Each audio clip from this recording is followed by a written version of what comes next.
En raison des avertissements de précaution pour la santé publique concernant la pandémie du coronavirus COVID-19, nous avons momentanément choisi de suspendre nos rassemblements. Nous vous présenterons donc nos enseignements intégraux via les médias sociaux tels YouTube et Facebook. Que le Seigneur puisse vous encourager et vous bénir par ses paroles. Bonne écoute.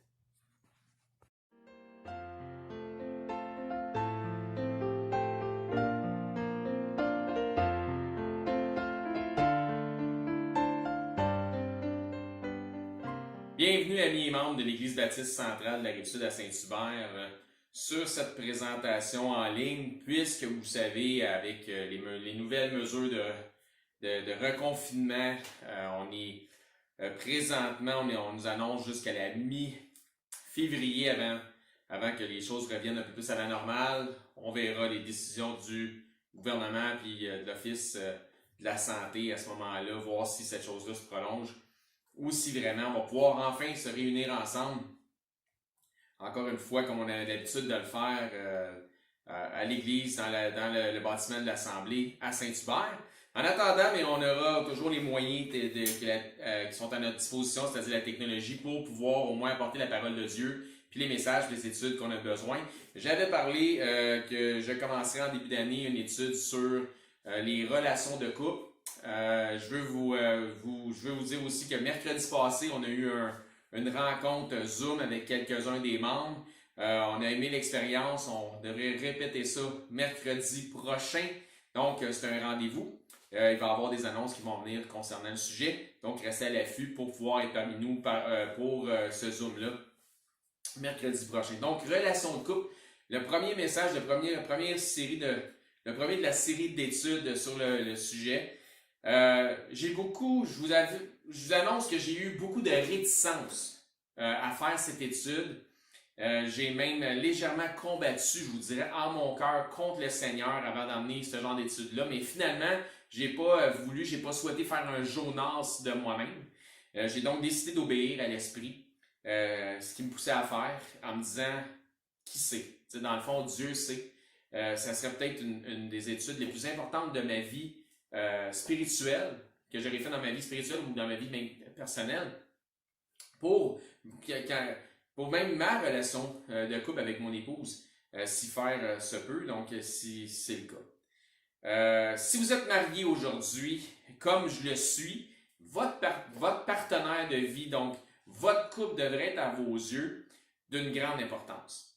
Comme un trésor précieux, mais aussi comme un jardin qu'on cultive afin qu'il en sorte toujours le meilleur.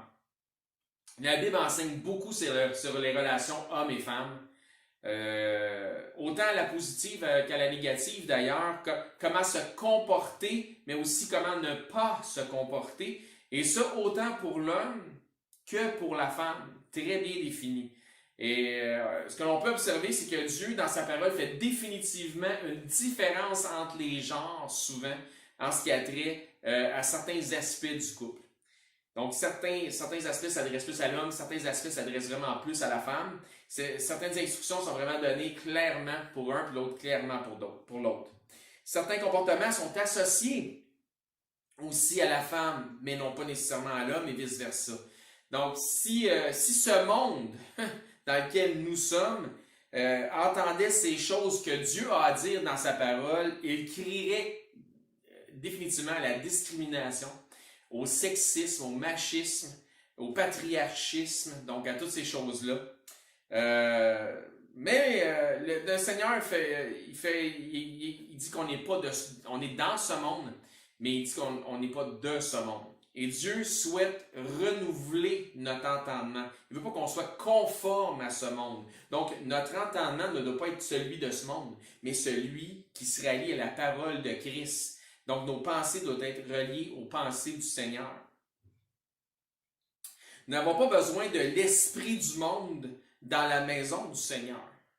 Mais que le Seigneur, dans sa maison, devrait continuer à régner, devrait être celui qui règne. Autrement dit, ça ne serait pas de mise, ou ça serait plutôt, je vais dire ça même, ça devrait plutôt être de mise, que le Seigneur reste boss chez lui, chez eux. dans sa maison. Dieu n'habite pas dans une maison faite de mains d'hommes, mais nous sommes ensemble sa maison, la maison de Dieu. Nous sommes le temple du Seigneur. C'est en nous que Dieu réside. Si nous avons invoqué le nom du Seigneur Jésus, nous avons revêtu Christ. Nous sommes donc maintenant tous à l'image de Christ.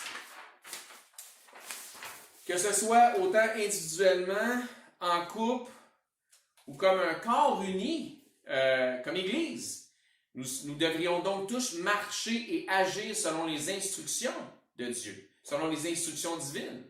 Ces instructions sont dans sa parole. C'est là qu'on les trouve. On ne prend pas ça comme ça à la légère. Où on trouve les instructions de Dieu? Dans son livre.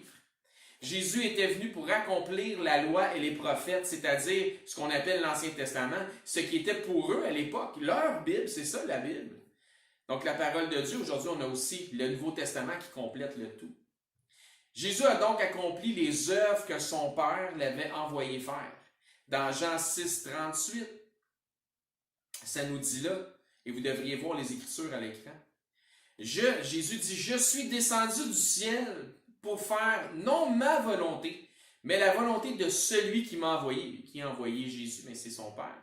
De la même manière et dans le même esprit de Christ, nous devons accomplir la volonté de celui qui nous a gardés ici. On n'est pas encore parti, on est encore ici, puis on devrait accomplir sa volonté parce que c'est pour ça qu'on est ici. Puis nos couples ne font pas exception à cette chose-là.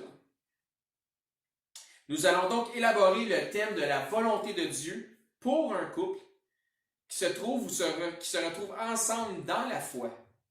Donc, si les deux, vous avez confessé Christ, eh bien, vous êtes ensemble dans la foi. Vous vous retrouvez ensemble dans la foi. Donc, on va élaborer vraiment le thème de la volonté de Dieu pour le couple.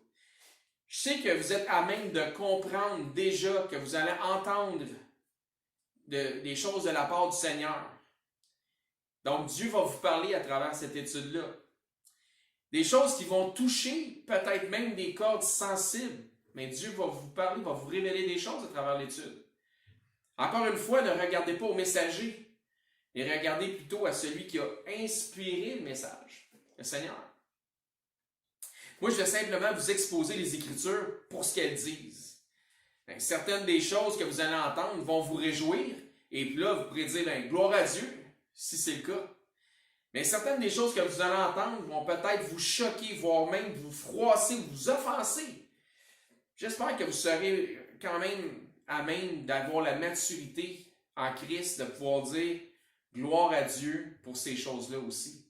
Pas parce que les choses vous froissent, voire même vous fâchent à travers la prédication de la parole de Dieu, que c'est mauvais, que c'est pas bon pour vous. D'entrée de jeu, je vais vous dire que je suis conscient que certains des couples qui sont dans notre assemblée à Saint-Hubert sont des couples dits reconstitués. Une église comporte toutes sortes de cas. C'est bien correct comme ça parce qu'une église doit être unie dans sa diversité. Non seulement dans nos comportements, nos attitudes, ou souvent même nos convictions, voire même nos opinions, voire même nos perspectives bibliques.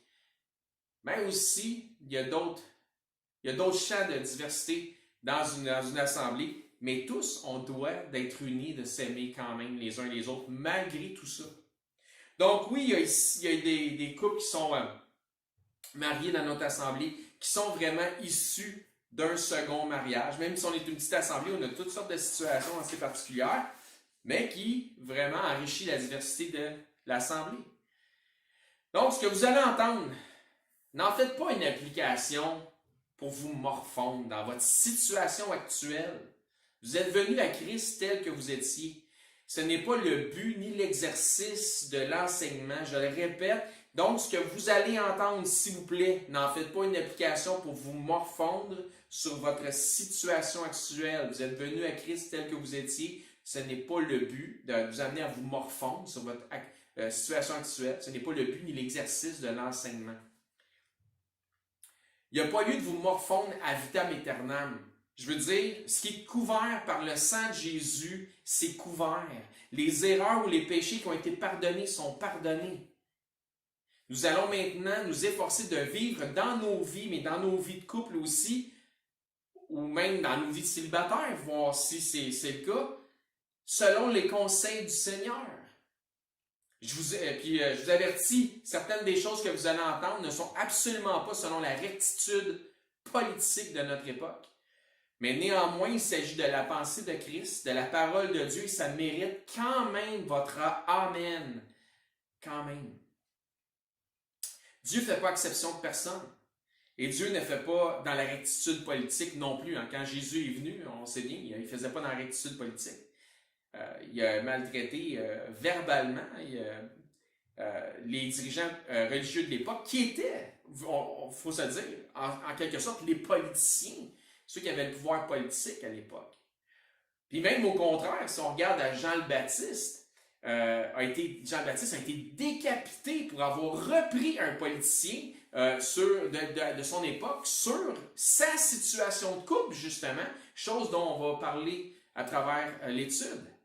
Dans Marc 6,14, pour parler de Jean le Baptiste, le roi Hérode entendit parler de Jésus, dont le nom était devenu célèbre. Jésus est un personnage célèbre. Et il dit, même ça s'est rendu aux oreilles des rois, il dit, Jean le Baptiste est ressuscité des morts. Et c'est pour cela qu'il se fait des miracles par lui. D'autres disaient, c'est Élie. Et d'autres disaient, c'est un prophète comme les autres prophètes. Et on parle toujours de Jésus ici. Mais Hérode, en apprenant cela, disait, ce Jean que j'ai fait décapiter, c'est lui qui est ressuscité. Car Hérode lui-même avait fait arrêter Jean et l'avait fait lier en prison à cause d'Hérodias, femme de Philippe, son frère, parce qu'il l'avait épousée. Et Jean le Baptiste disait à Hérode, il ne t'est pas permis d'avoir la femme de ton frère.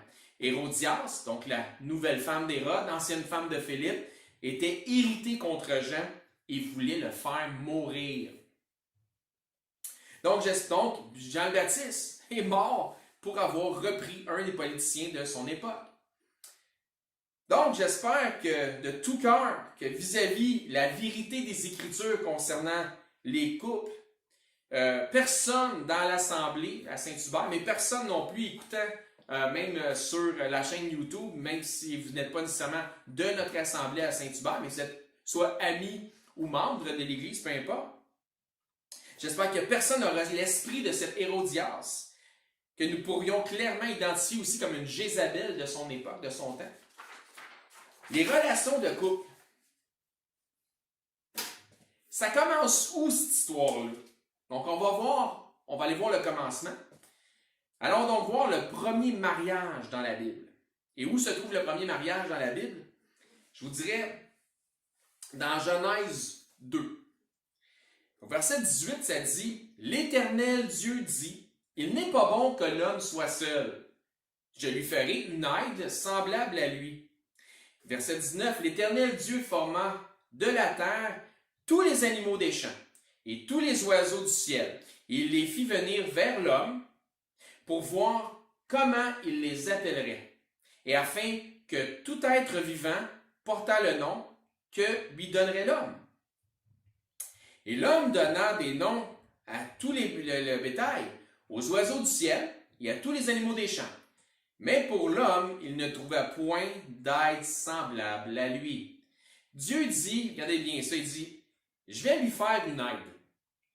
Quelqu'un pour l'aider, parce qu'il n'est pas bon que l'homme soit seul. Mais avant, je vais lui donner un gros travail, afin qu'il prenne conscience qu'une aide, là, mais ça serait utile pour lui. Dieu fait venir tous les animaux devant Adam, mais de tous les animaux, il n'y en avait aucun qui lui ressemblait suffisamment afin de devenir pour Adam une aide qui lui était semblable. Tu sais, Adam, il voit les animaux passer, puis là, il les nomme. Hippopotame. Ah, non. Girafe. Ah, non. Autruche. Non plus. Vous comprenez le principe. Alors, l'Éternel Dieu fit tomber, au verset 21, un profond sommeil sur l'homme qui s'endormit. Il prit une de ses côtes, et refermant la chair à sa place. Cette histoire-là, ben, elle va très loin. Je veux dire, est-ce que Dieu, le Dieu Tout-Puissant, Créateur du ciel, de la terre, de l'univers, puis je me questionne ici, est-ce que Dieu n'aurait pas pu juste former une femme de la terre comme il a formé tous les autres animaux, puis dire, tiens, c'est ta femme. Il a carrément fait une opération chirurgicale et une modification, si on veut, génétique. Appelez ça comme vous voulez, là. Moi, je ne suis pas un grand scientifique, là. Mais dans les termes modernes, c'est ce qu'on utiliserait ou ce qu'on dirait. Dieu fit tomber un profond sommeil sur l'homme, anesthésie générale. Il prit une de ses côtes, ablation chirurgicale. Il ferma la chair à sa place, encore une fois, on parle de chirurgie. De la côte d'Adam, il a formé une femme, transformation, modification génétique ou clonage même, on pourrait dire. Donc, tu sais, dans les termes d'aujourd'hui, là, ça a l'air de toute cette chose fantastique-là. Mais Dieu, est-ce qu'il aurait pu faire les choses différemment? Peut-être, mais il a choisi de les faire de même. C'est juste pour ça que j'amène un questionnement là-dessus. Verset 22, l'Éternel Dieu forma une femme de la côte qu'il avait prise de l'homme et l'amena vers l'homme. Donc, Dieu présente à Adam sa femme, et qui est une aide semblable à lui. Celle-ci vient de sa propre côte. Adam a dû sacrifier une côte pour avoir Ève, pour avoir une aide semblable à lui. Il manquait donc un morceau à Adam. Là, ça fait toute une différence. Là, il manque quelque chose à Adam. Donc, Adam, il n'est pas tout à fait complet. Donc, si Dieu avait formé une femme de la terre, ben, Adam aurait été quand même complet. Mais là, il a sacrifié quelque chose. Il y a un sacrifice qui est fait pour avoir une aide semblable à lui, pour avoir sa femme. Encore une fois, est-ce que Dieu n'aurait pu pas faire les choses autrement? Probablement. Mais Dieu, qui est un Dieu d'ordre, a choisi de prendre une côte à Adam. Et s'il a choisi de le faire, c'est qu'il avait ses raisons. Une de ses raisons, Adam ne l'a pas rejeté, justement. Il n'a pas fait comme les autres animaux qui ont passé devant lui. Hein? C'était une bonne affaire aussi, mais il n'a pas rejeté sa femme. Il a immédiatement reconnu que c'était une aide conforme à ses besoins. Parce que regardez ce que ça dit au verset 23. Et l'homme dit, voici, cette fois, maintenant, c'est-à-dire, enfin, celle-ci est os de mes os. Là, je retrouve quelque chose qui m'est semblable, je reconnais quelque chose qui m'est semblable. Et os de mes os et chair de ma chair. On l'appellera femme en hébreu, Isha, parce qu'elle a été prise de l'homme en hébreu, Ish. Donc, Isha, femme, Ish, homme. Et je ne suis pas très porté sur l'hébreu ou sur le grec, peu importe dans les Écritures, mais je crois qu'ici, ça prend tout son sens. Car, en fait, Isha ne représente pas le féminin de Ish. Parce que la seule différence entre Ish et Isha, c'est le A à la fin, comme dans plusieurs des langues latines, comme le français, mais c'est pas son féminin, c'est son complément. Autrement dit, sans la femme, il manque quelque chose à l'homme. Sans la femme, l'homme est incomplet. Parce que la femme vient de l'homme, elle est un morceau pris de l'homme. Verset 24, c'est pourquoi l'homme quittera son père et sa mère et s'attachera à sa femme. Et ils deviendront une seule chair. Donc, voyez-vous, c'est comme si la côte avait repris sa place. Puis les deux faisaient un, c'est comme si ils faisaient un ensemble, comme avant que la côte soit sortie du corps de l'homme. Adam et Ève ne devaient pas quitter ni leur père ni leur mère, on sait bien, parce que c'est les premiers papa et maman qu'il y a eu. Mais c'est une élaboration futuriste des générations qui devaient suivre. Mais la partie intéressante, c'est la suivante. Encore une fois, c'est l'homme s'attachera à sa femme et les deux deviendront une seule chair. Encore une fois, aucun programme pour en faire mention qui est un programme de polygamie dans le plan de Dieu pour l'homme. Ça dit, l'homme s'attachera à sa femme singulier. Dieu n'a pris qu'une seule côte à Adam. Il n'a pas pris deux côtes, il n'a pas pris trois côtes, il a pris une côte, une femme. Ensuite, ça dit clairement que le couple deviendront unis comme s'ils formaient à leurs deux une seule chair.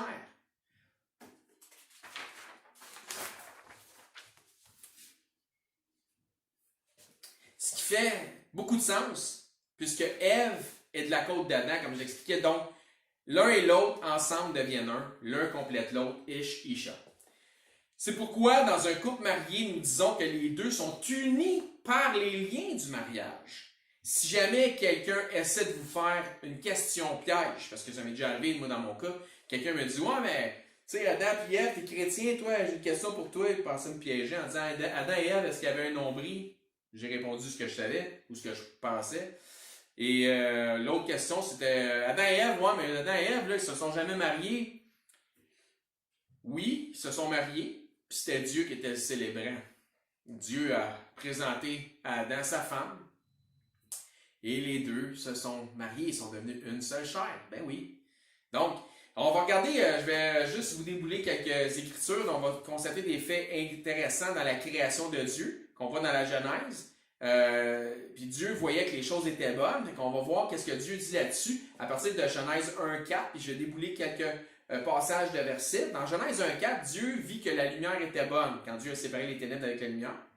Au verset 10 de Genèse 1, Dieu appela le sec terre et appela la mât des eaux mer, et Dieu vit que cela était bon. Si on va au chapitre 1, verset 17-18, Dieu les plaça dans l'étendue, on parle des astres, dans l'étendue du ciel, pour éclairer la terre, pour présider au jour et à la nuit, pour séparer la lumière d'avec les ténèbres. Dieu vit que cela était bon. Genèse 1, 21, il créa, ça dit ensuite, il créa tout oiseau ailé selon son espèce. Dieu vit que cela était bon. Verset 25, Dieu fit les animaux de la terre selon leur espèce, le bétail selon son espèce, et tous les reptiles de la terre selon leur espèce. Dieu vit que cela était bon. Verset 31, Dieu vit tout ce qu'il avait fait, et voici, c'était plus bon là, cela était très bon. Ainsi, il y a un soir, il y a un matin, ce fut le 6e jour. Jusque-là, tout ce que Dieu a fait, soit que c'était bon, soit qu'à la fin, c'était très bon, au final. Au chapitre 2, verset 18, l'Éternel Dieu dit, « Il n'est pas bon. » Donc, tout était bon, très bon. Mais après, il dit, « Il n'est pas bon que l'homme soit seul. Je lui ferai une aide semblable à lui. » Tout était bon, voire même très bon, juste, mais il y a une chose qui n'est pas bon pour l'homme, c'est d'être seul. Il n'est pas bon que l'homme soit seul. Puis je crois que quelqu'un peut rester célibataire, puis ça ne veut pas dire être seul. Mais pas tout seul. Tu sais, tu peux être célibataire, mais pas tout seul. Il n'est pas bon pour l'homme d'être seul, c'est pourquoi nous devons fortement nous attacher, au moins à notre famille en Christ, même si tu es célibataire. C'est pas ce que ça veut dire. Dieu dit, il n'est pas bon que l'homme soit seul. Il dit pas, il n'est pas bon que l'homme soit pas en couple. Il dit qu'il n'est pas bon que l'homme soit seul. Ça prend quelqu'un pour l'aider. C'est ça qu'il dit. Puis ça se confirme ailleurs dans les Écritures. Il ne faut pas s'isoler. Au contraire, dans le Seigneur, on doit venir s'assembler avec les frères et les sœurs en Christ. Hein, le Proverbe 18.1 nous dit, celui qui se tient à l'écart, celui qui s'isole, cherche ce qui lui plaît. Il s'irrite, par exemple, le problème, c'est le suivant, c'est qu'il s'irrite contre tout ce qui est sage. C'est pas sage de se mettre à l'écart, de s'isoler, de rester seul. Il n'est pas bon que l'homme soit seul. Dans Ecclésiaste, ça nous confirme exactement ce que ça dit quand ça dit qu'il n'est pas bon que l'homme soit seul. Ça nous dit que la corde à 3 brins est difficile à rompre. Autrement dit, l'union fait la force. Dans Ecclésiaste 4, au verset 7, ça dit « J'ai considéré une autre vanité sous le soleil. Tel homme est seul, sans personne qui lui tienne de près. Il n'y a pas de frère, il n'y a pas de fils, et pourtant son travail n'a point de fin sous ses yeux. Ses yeux ne sont jamais rassasiés de richesse. » Là, après ça, la personne, elle se pose, c'est comme si la personne se questionnait. Pour qui donc est-ce que je travaille et que je prive mon âme de jouissance? C'est encore là une vanité, une chose mauvaise. Il n'est pas bon que l'homme soit seul. Verset 9.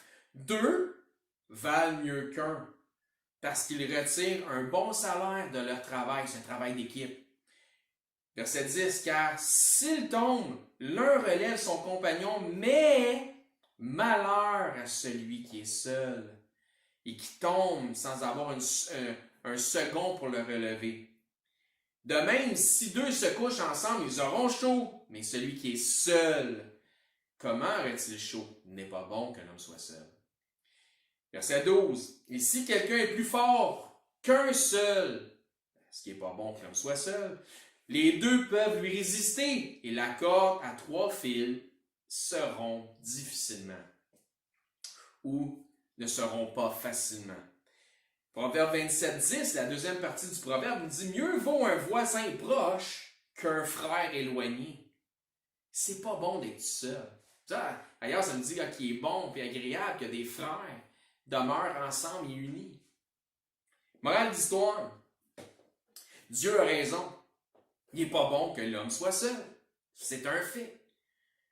Donc la Bible dit vrai. Dieu dit vrai. Ça nous dit aussi, pour nous autres qui sommes chrétiens, dans Romains 12:5, ça nous dit « Ainsi, nous qui sommes plusieurs, l'Assemblée, nous formons à plusieurs un seul corps en Christ et nous sommes tous les membres les uns des autres. On est tous associés les uns aux autres. » Dans Hébreux 10:25, parce qu'il n'est pas bon que l'homme soit seul, ça nous dit « N'abandonnons pas notre assemblée comme c'est la coutume de quelques-uns, même en temps de pandémie, même avec des mesures de distanciation.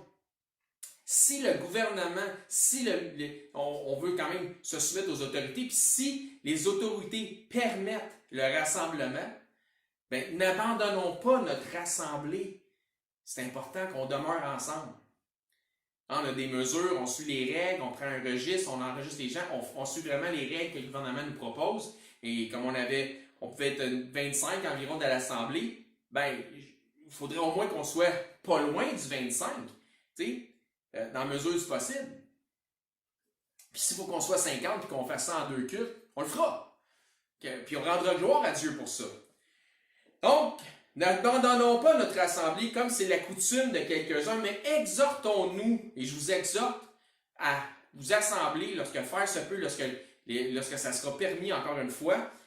Donc, exhortons-nous réciproquement, et cela d'autant plus que vous voyez s'approcher le jour. Imaginez si le jour était proche dans ce temps-là.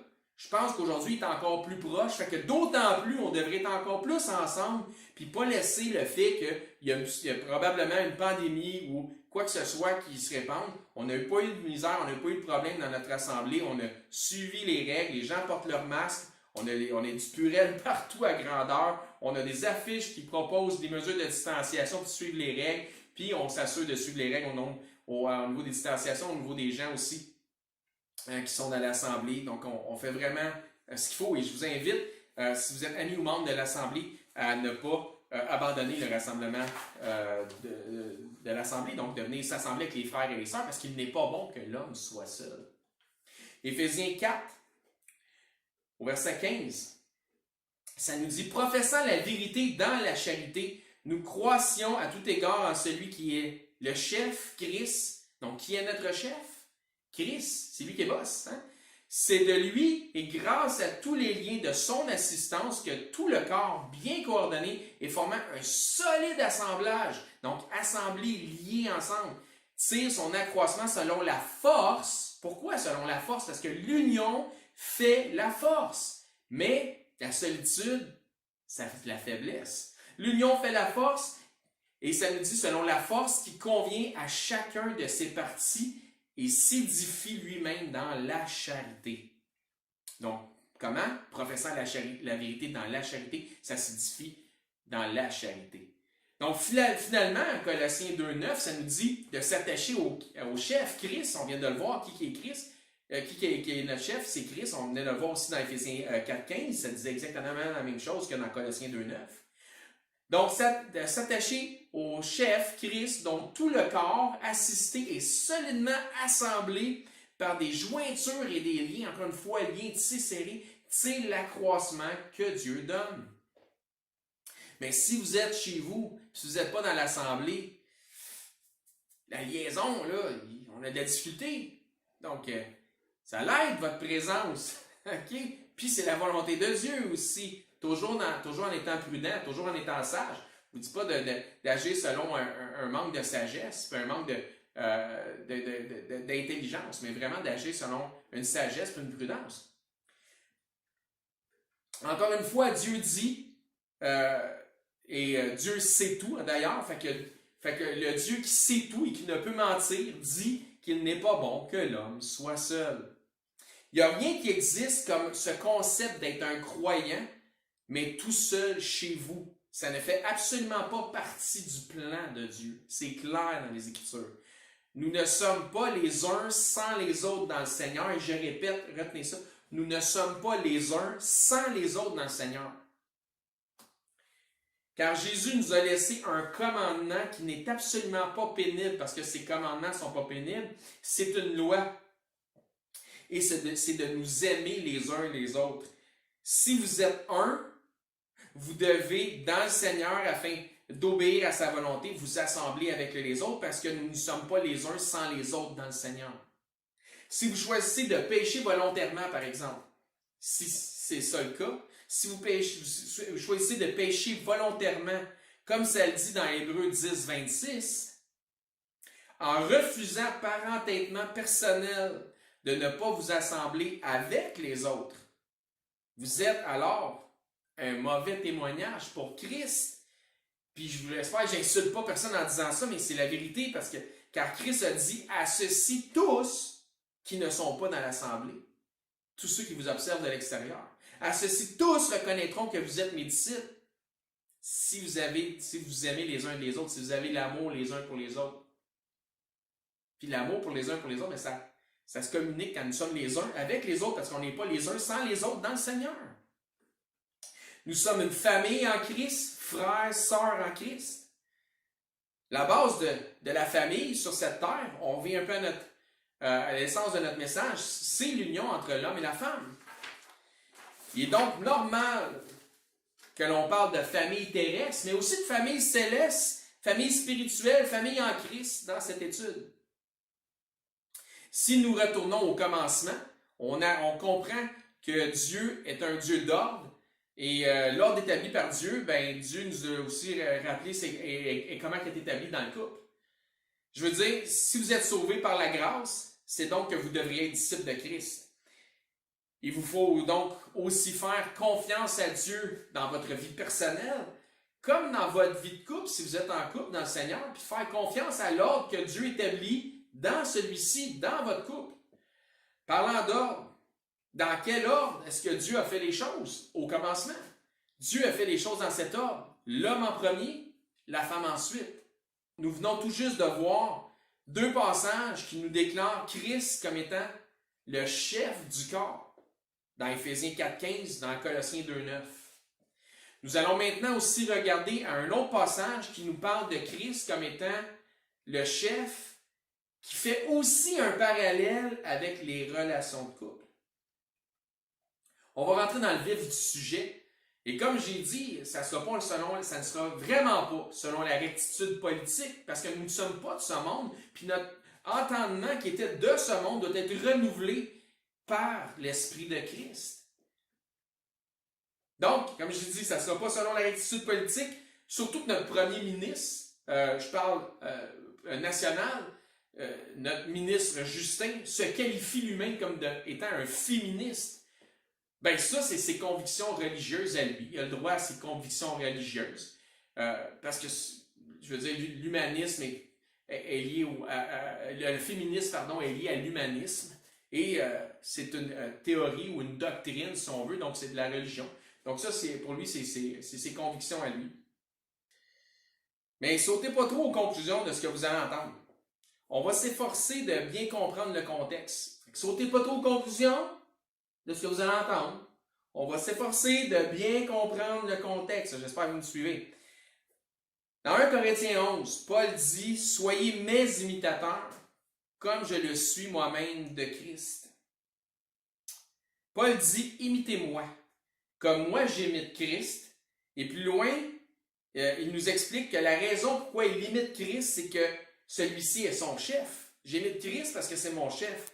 Donc, c'est comme « follow the leader », suivez le dirigeant.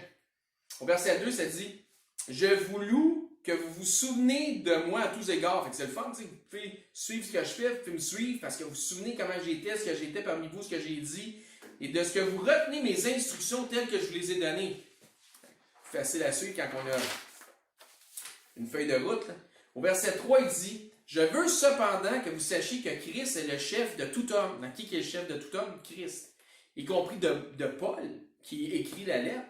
C'est pourquoi il était son imitateur. Que l'homme est le chef de la femme, donc comme je dis, sautez pas trop aux conclusions, on va comprendre le contexte. Que l'homme est le chef de la femme et que Dieu est le chef de Christ. Puis là, tu sais, tu lis ça, hey, l'homme est le chef de la femme, hey, oh là là, là. Quand on dit l'homme est le chef de la femme, hey, ça risque d'écorcher, là. Ça risque de faire mal. Mais, regardons bien à qui revient l'avantage des choses. Encore une fois, regardons bien à qui revient l'avantage des choses. Ça nous dit aussi que Dieu est le chef de Christ. Question, est-ce que l'on parle toujours d'une personne qui doit en imiter un autre ici? Oui, on parle d'une personne qui doit en imiter un autre. Donc c'est de ça que le contexte nous parle. Paul dit, j'imite Christ et tout homme devrait faire de même. Parce que Christ est son chef, c'est le chef de l'homme. Christ est le chef de l'homme.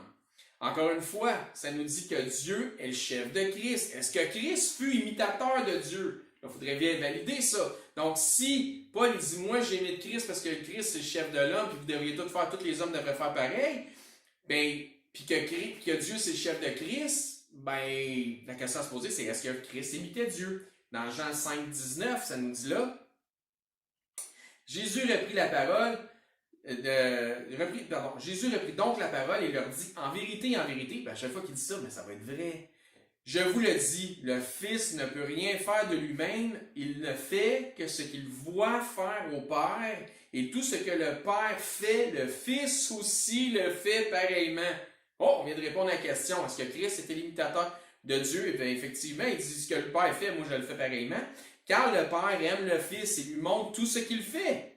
Donc, lui, il l'imite, et il lui montrera des œuvres plus grandes que celles-ci afin que vous soyez dans l'étonnement. Donc, récapitulons le tout. Christ a été l'imitateur de Dieu et il l'a fait avec succès. L'homme devrait être l'imitateur de Christ. Donc, avant de voir comme étant péjoratif, parce que c'est souvent ce qui se passe, comme j'ai dit, ce n'est pas selon la rectitude politique. Donc, avant de voir ça comme étant péjoratif, le fait que l'homme est le chef de la femme et que certains hommes se la jouent en utilisant ce texte hors contexte en disant « Hey, c'est moi qui est boss dans la maison », ben, messieurs, je m'adresse à votre conscience. Dans votre foyer, êtes-vous vraiment l'imitateur de Christ? Je m'adresse à votre conscience. Messieurs, dans votre foyer, êtes-vous vraiment imitateur de Christ? Est-ce que votre sœur, si votre épouse est sauvée, est-ce que votre sœur, votre épouse, peut avoir confiance que vous suivez votre leader spirituel, votre dirigeant, notre Seigneur Jésus-Christ? Si votre épouse se mettait à imiter votre foi, messieurs, est-ce que ça améliorerait votre situation de couple ou ça serait le contraire? Voici comment un texte qui semble mettre la femme en second plan ou en second rang vient de se retourner vers la responsabilité de l'homme. Donc, voyez-vous, c'était pas nécessaire de voir comme péjoratif que l'homme est le chef de la femme, parce que là, quand on regarde l'avantage est acquis, l'avantage, il vient de se retourner contre l'homme puis pour la femme. Parce que l'homme a un travail de leadership à faire dans sa maison, premièrement. Donc, voici comment ça servirait. Mesdames, ce que je vous suggère, c'est d'être les imitatrices de la foi de vos maris. Là, je suis certain qu'il y en a qui viennent de pouffer de rire, là. Mais je vous suggère d'être les imitatrices de la foi de vos maris. Mais par exhortation biblique, je vous dis ceci, de le faire avec considération. Autrement dit, si vous avez le discernement biblique, que ce qu'il fait, c'est mal, n'imitez pas le mal. N'imitez pas le mal. Si l'homme est le conducteur et le chef de la femme, est-ce que les hommes de l'assemblée de Corinthe faisaient bien d'imiter Paul? Voici ce que ça nous dit dans Hébreux 13, 7. Ça nous dit, souvenez-vous de vos conducteurs, donc les pasteurs, les dirigeants, les anciens dans l'Église, qui vous ont annoncé la parole de Dieu. Considérez quelle a été la fin de leur vie. Donc la fin de leur vie, ne veut pas dire considérer comment ils sont morts. Ça veut dire considérer la fin, le fruit, le résultat de leur vie et imiter leur foi. Donc dans 1 Corinthiens 11, 9, ça dit, soyez mes imitateurs, mais Christ a imité Dieu. Paul a imité Christ, les hommes doivent imiter Christ, aussi avec considération la foi de leurs dirigeants, leurs conducteurs, et la femme aussi avec considération doit imiter la foi de son mari, qui est le chef de la femme. Puis je sais qu'il y a peut-être un message comme ça peut écorcher la sensibilité féminine, mais je vous assure, mesdames, faites confiance au Seigneur et à sa parole. Et sur ce, je vous donne rendez-vous à mercredi prochain lors de notre Zoom qu'on va avoir. Les infos vont suivre. Donc, vous pouvez vous brancher, vous pourrez venir vous joindre à nous pour un temps de prière ensemble, un temps d'édification ensemble pour le Zoom. Et je vais prier pour toute l'Assemblée. Vraiment, définitivement, on a plus que hâte de pouvoir se réunir encore une fois ensemble parce qu'il n'est pas bon que l'homme soit seul. Donc sur ce, soyez bénis, puis à la prochaine.